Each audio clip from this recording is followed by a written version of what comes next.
Maharashtra bulletin, आपला महाराष्ट्र, आपली बातमी।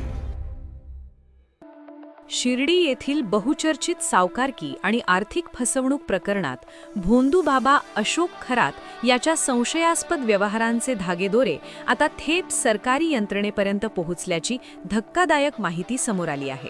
समता पतसंस्थेतील 100हून अधिक संशयास्पद खात्यांच्या तपासणी दरम्यान परिवहन विभागातील 2 बड्या अधिकाऱ्यांची तसेच त्यांच्या कुटुंबियांची कागदपत्रे पोलिसांच्या हाती लागली आहेत।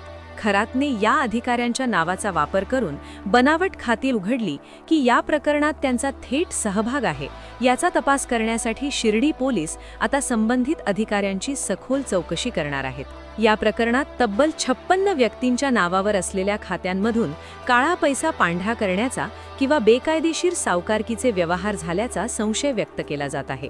दरम्यान प्रकरणाचे वाढते गांभीर्य लक्षात घेता अंमलबजावणी संचालनालयाने देखील तपासात उडी घेतली आहे। ईडीचे पथक नाशिकमध्ये दाखल झाले असून त्यांनी अशोक खरात विरोधात मनी लॉन्ड्रिंगचा गुन्हा दाखल केला आहे। सध्या नाशिक पोलीस अकादमी येथे विशेष तपास पथक SIT मार्फत खरातची कसून चौकशी सुरू आहे।